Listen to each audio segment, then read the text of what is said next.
Assalamualaikum warahmatullahi wabarakatuh. Halo semuanya, perkenalkan nama saya Nela Tunima, NPM 200120100099 dari kelas Analisis Multivariat D.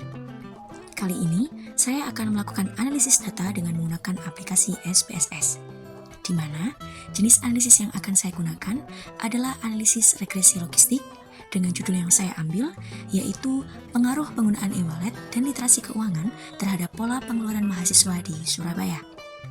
Dari judul tersebut, terdapat dua variabel independen dan satu variabel dependen, di mana variabel independen yang pertama adalah penggunaan e-wallet, variabel independen yang kedua adalah literasi keuangan, dan variabel dependennya adalah pola pengeluaran mahasiswa.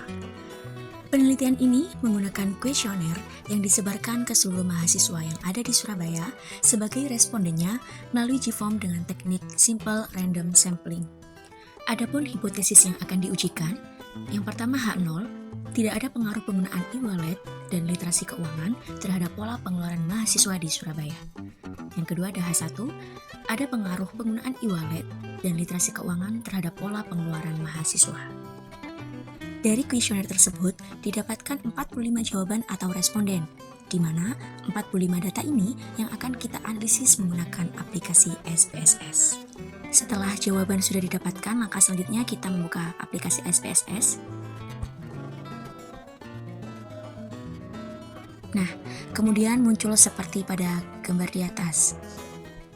Ada data view dan variable view, kita pilih variable view, kemudian di name itu kita tulis variabelnya yaitu X1, kemudian X2, dan Y.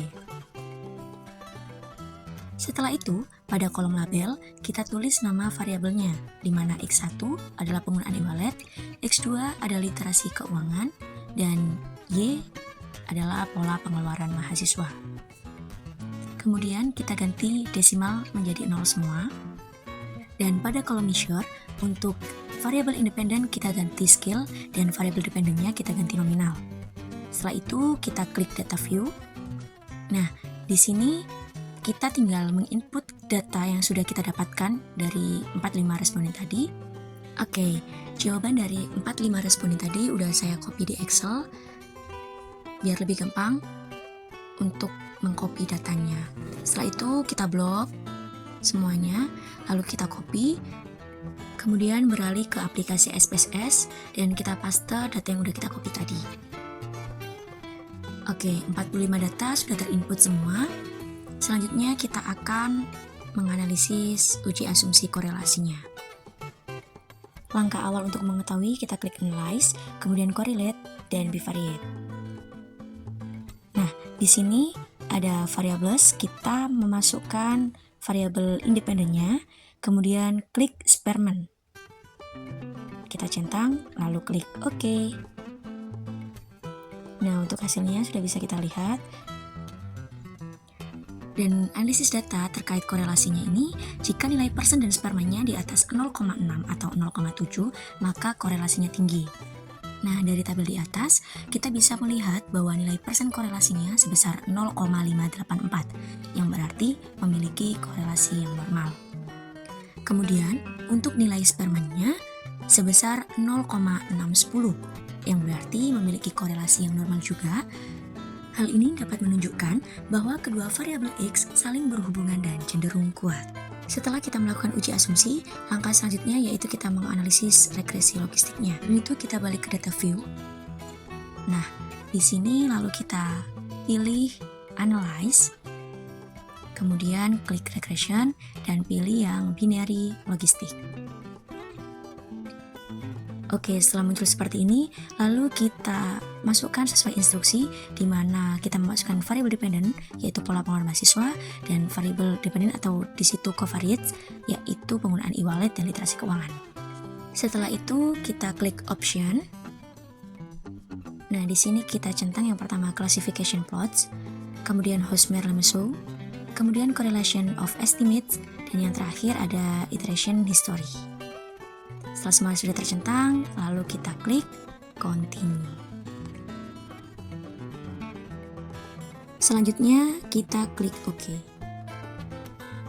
Nah, ini dia tabel dari analisis regresi logistik. Kita bisa lihat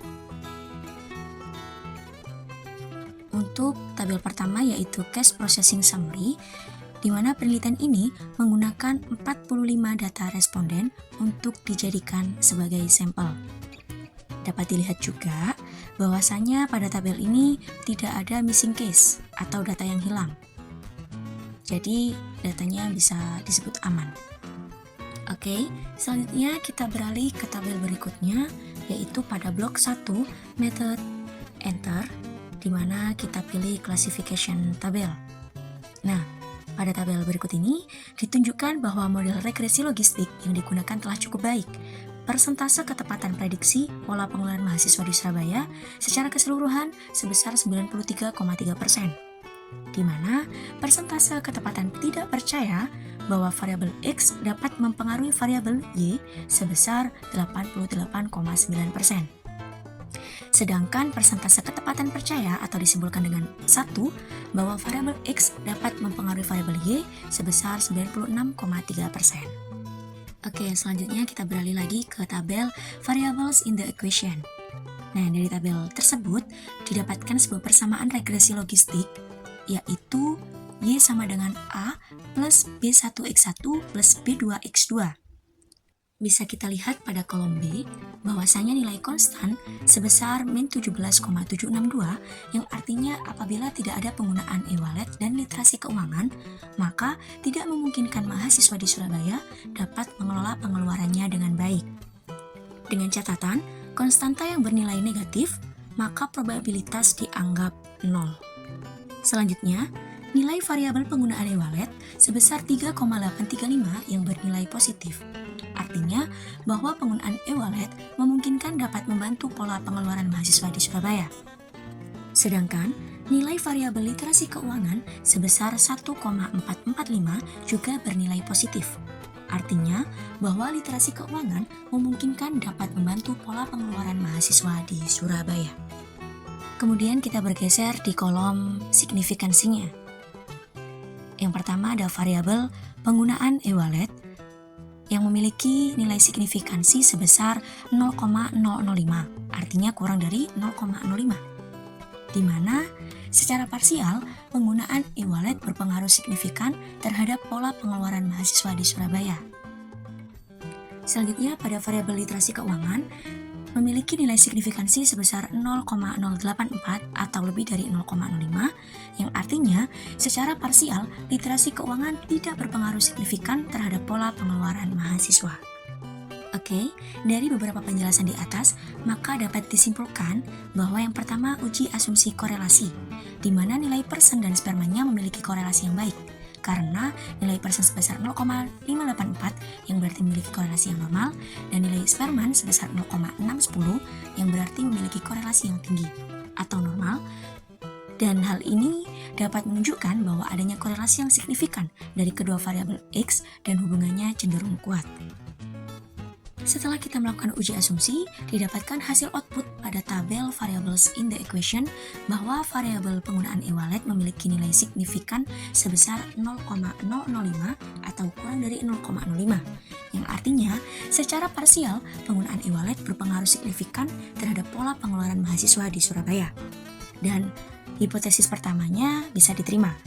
Sedangkan pada variabel literasi keuangan memiliki nilai signifikan sebesar 0,084 atau lebih dari 0,05. Yang artinya, secara parsial, literasi keuangan tidak berpengaruh signifikan terhadap pola pengeluaran mahasiswa di Surabaya. Maka, hipotesis pertama ditolak. Selanjutnya, berdasarkan classification table, persentase ketepatan prediksi pola pengeluaran mahasiswa di Surabaya secara keseluruhan sebesar 93,3%. Di mana persentase ketepatan tidak percaya atau disimbolkan dengan 0 bahwa variabel X dapat mempengaruhi variabel Y sebesar 88,9%. Dan sedangkan persentase ketepatan percaya atau disimbolkan dengan 1 bahwa variabel X dapat mempengaruhi variabel Y sebesar 96,3%. Dan model yang dihasilkan bisa kalian lihat pada layar di atas. Sekian penjelasan yang dapat saya sampaikan, kurang lebihnya mohon maaf yang sebesar-besarnya. Saya akhiri, wassalamualaikum warahmatullahi wabarakatuh.